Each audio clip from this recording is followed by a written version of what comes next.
青森位於日本東北地區本州嘅最北端，三面環海，擁有世界自然遺產、白神山地等豐富嘅自然景觀。除咗美不勝收嘅大自然風光，青森縣仲有眾多能深切地感受日本古老歷史嘅名勝古蹟，仲有好多能體驗日本傳統文化嘅祭典活動。例如，始於800年前嘅祈禱豐收祭典、百戶並振舞，已有280年歷史嘅百戶三社大祭，延續近300年嘅青森睡魔祭等。今次我哋計劃咗8個月嘅青森之旅，好順利咁完成咗，而家就等我喺度同大家分享一下青森之旅嘅行程安排，一齊欣賞青森嘅美景，到處盛開嘅櫻花，同埋青森嘅美食。Ready go！ Now that our love has capsized. Capsize.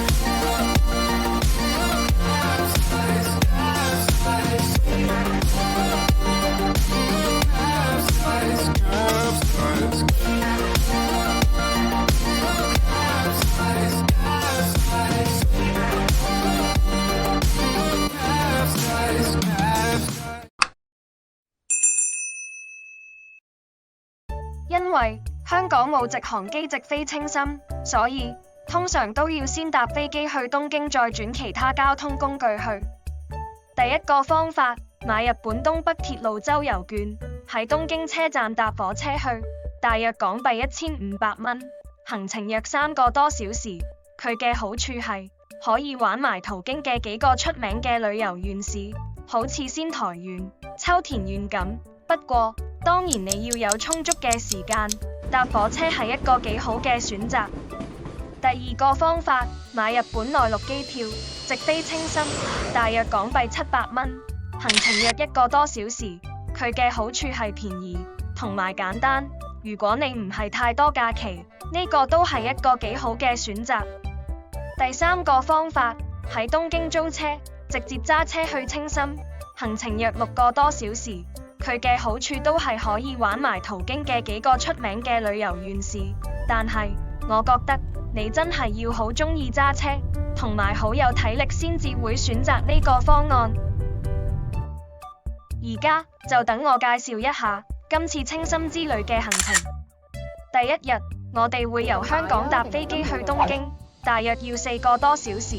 今次經旅行社買呢間航空公司嘅機票，因為係下晝機，所以價錢都唔算好貴。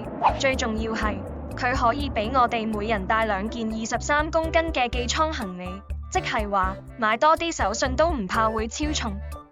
第二日，因為都係搭夜晚機去青森，所以我哋安排咗早上去涉谷 Sky 欣賞東京市嘅風景，然後食埋個午餐，先至出發去機場。今次我哋訂咗呢間航空公司機票，2個人來回青森，都係只需要1200幾港元啫，真係唔貴，仲可以每人帶2件23公斤嘅寄艙行李。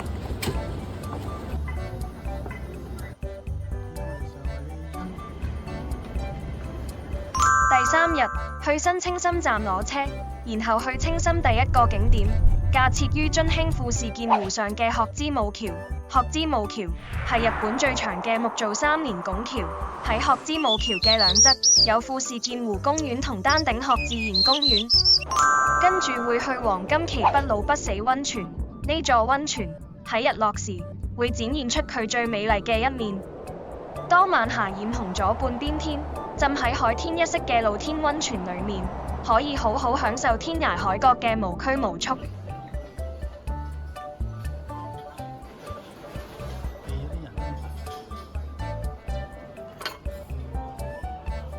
第4日，途經新蒲町嘅新蒲大岩，行上岩頂影下相，就會去高山渡河神社。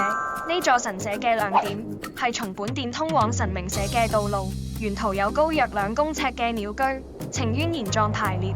我哋會用航拍從高空欣賞呢個千鳥居，跟住去弘前公園。弘前公園係日本國內知名嘅賞櫻景點，每年4月至5月期間都會舉行櫻花祭。晚上入住大岳溫泉不二家酒店。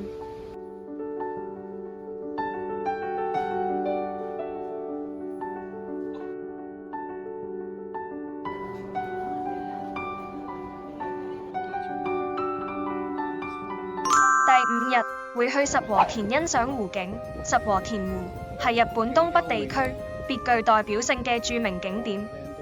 跟住進入奧入瀨溪流，感受一下壯觀嘅流水。奧入瀨溪流俾人充滿活力嘅感覺，被日本指定為國家特別景觀、天然紀念物嘅溪流，沿岸嘅步行道隨着季節變化展現各式風情，形成一幅色彩斑斕嘅景象。晚上入住百戶格蘭酒店。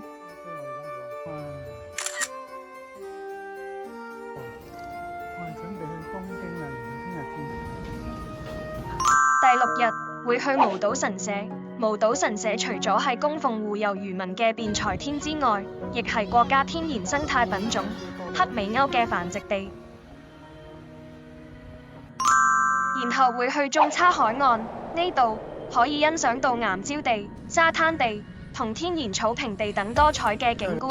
跟住會去一個會睡咗百戶港剛剛捕獲上岸嘅新鮮魚貝類、新鮮蔬菜同特產禮品嘅巨大市場百食中心。呢度有間七里村，可以將市場上買嘅魚貝類同食材用土製炭爐現烤現食，體驗一下炭火海鮮燒烤嘅美味。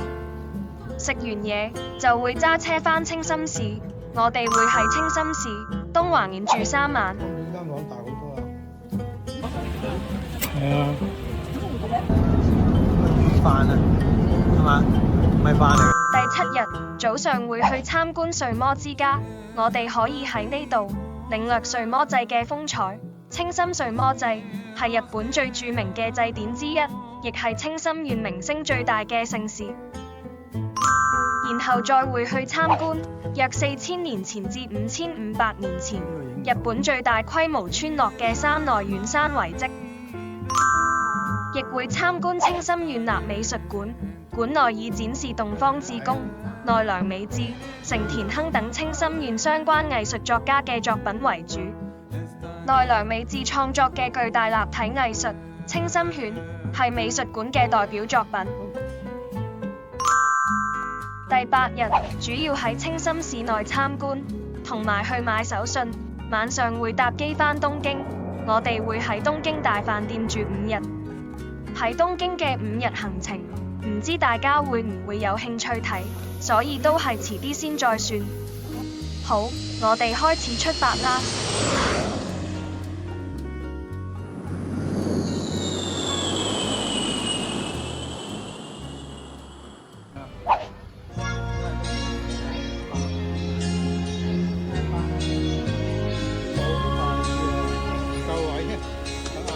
夜夜亂無叫，輕輕把名叫，心中一諗起溫馨的歡笑，可解我寂寥。夜夜亂無叫，即刻陰陰笑，心中一諗起火般香吻了，我會眼眉跳。無論是分秒，想起你就發燒，回味你嘅笑也妙，喊也妙，我就煩悶也笑。諗起初介紹，心中卜卜跳，與你看月遙，開心不得了。天秋兩共搖，夜夜連叫，黐得好緊要。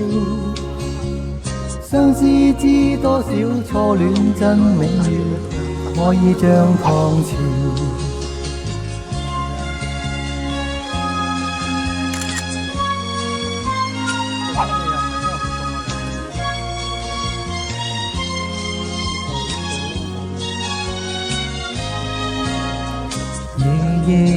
嚟緊嗰幾集就會詳細介紹我哋今次青森旅程每日嘅精彩片段，請密切留意。睇完片記得點讚、分享同訂閱是乃康康，有你嘅支持就係我嘅動力來源，多謝。